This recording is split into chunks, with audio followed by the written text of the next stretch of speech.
Hey guys, welcome back to my channel at the rate doctor study. Guys, this is Manjeet and आज के video में हम बात करेंगे पदार्थ विज्ञान के next topic that is the स्वभाव परमवाद के बारे में। पिछले वीडियो में हम लोग ने बात किया था अनेकांतवाद के बारे में, जिसमें हम लोग ने डिफरेंट उसके एस्पेक्ट्स की बात की थी, जैसे किसने अनेकांतवाद का वर्णन किया है, फिर उसके बाद अनेकांत के विषय क्या है, एंड देन अनेकांतवाद का आयुर्वेद में क्या महत्व है, साथ ही साथ स्यादवाद के बारे में थोड़ा मोड़ा डिस्कस किया था। आज के वीडियो में हम बात करेंगे कि स्वभाव परमवाद का सिद्धांत किसने दिया है, इसके बाद इसके विषय क्या है और इसके आयुर्वेद में क्या महत्व है।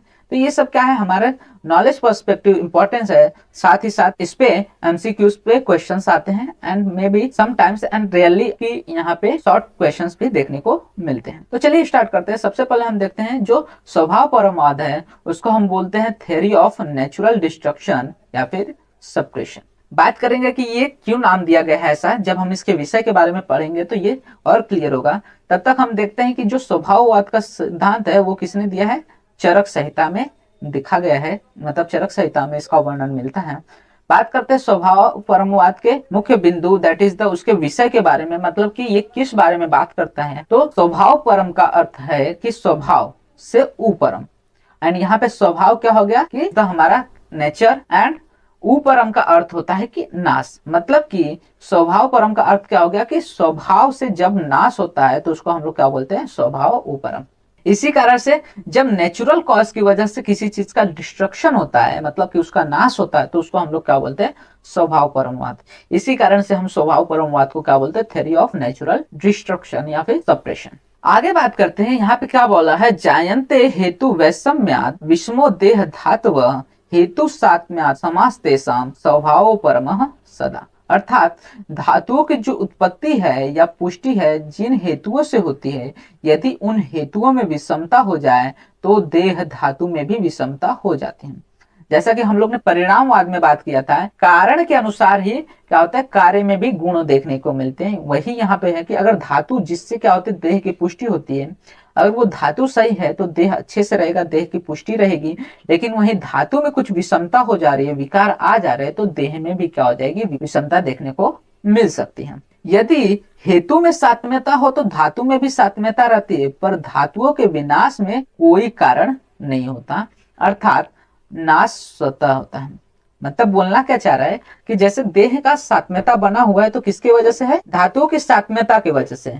लेकिन यहाँ पे धातु की सात्म्यता अगर नहीं है तो वहां पे क्या हो रहा है, शरीर में सात्म्यता नहीं रहती, शरीर में विषमता आ जा रही है। मतलब विषमता का कोई कारण नहीं है, लेकिन सात्म्यता का कारण क्या है, धातुओं की सात्म्यता। मतलब कि यहाँ पे किसी चीज के बनने के लिए तो सात्म्यता, बनने के लिए तो सात्म्यता होना चाहिए धातुओं में, लेकिन शरीर के विनाश के लिए या फिर धातुओं के विनाश के लिए कोई भी कारण नहीं है। मतलब यहाँ पे जो नाश हो रहा है, विनाश हो रहा है, वो अपने आप हो रहा है, स्वतः हो रहा है। इसी को हम लोग क्या बोलते हैं, स्वभाव परमवाद बोलते हैं। विनाश करने वाले कारणों के अनुपस्थित रहने पर भी उनका विनाश स्वभाव से होता है, इसी को हम लोग क्या कहते हैं, स्वभाव परमवाद कहते हैं।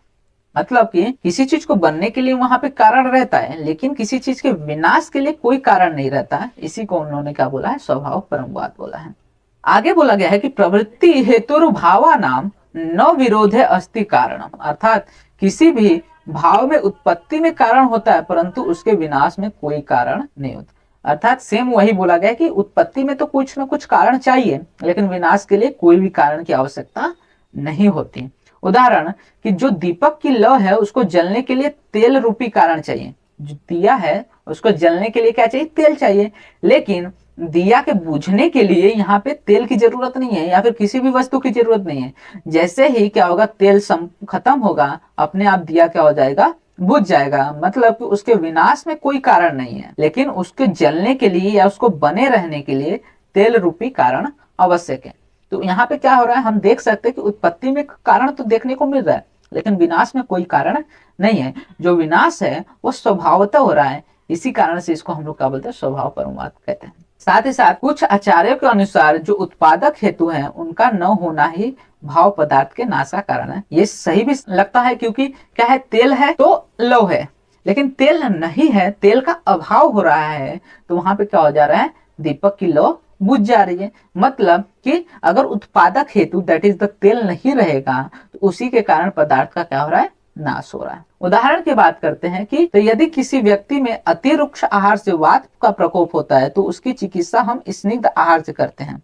अब यहाँ स्निग्ध आहार कफ की उत्पत्ति करता है जिससे वात का शमन अपने आप हो जाता है। मतलब यहाँ पे जो स्निग्ध आहार है वो किसमें उत्पत्ति में कारण है लेकिन विनाश में कारण नहीं है। अगर किसी व्यक्ति में वात बढ़ा हुआ है, वात के रुक्ष गुण बढ़े हुए हैं, तो हम क्या करेंगे, उसको कम करने के लिए स्निग्ध आहार देते हैं। लेकिन ये जो स्निग्ध आहार यहाँ पे रुक्षता को कम नहीं करता बल्कि वो क्या करता है, कफ को बढ़ाता है, कफ की उत्पत्ति करता है और वात के जो रुक्ष गुण है अपने आप उसका शमन हो जाता है। मतलब यहाँ पे जो स्निग्ध हम लोग ने रस खाया या स्निग्ध आहार जो लिया वो किसमें उत्पत्ति में कारण हुआ है, विनाश में कारण नहीं हुआ। वो उत्पत्ति कर रहा है किसका, श्लेष्मा का या फिर कफ का। लेकिन जो वात के रुक्ष गुण का या फिर वात का जो शमन हो रहा है, वात का जो विनाश हो रहा है, उसमें स्निग्ध आहार का कोई भी कारण नहीं है। अर्थात यहाँ पे भी जो विनाश हो रहा है वो स्वभाव तो हो रहा है। इसी कारण से स्वभाव परमवाद ये मानता है कि किसी भी चीज की उत्पत्ति में कारण की आवश्यकता है लेकिन उसके विनाश में कारण की आवश्यकता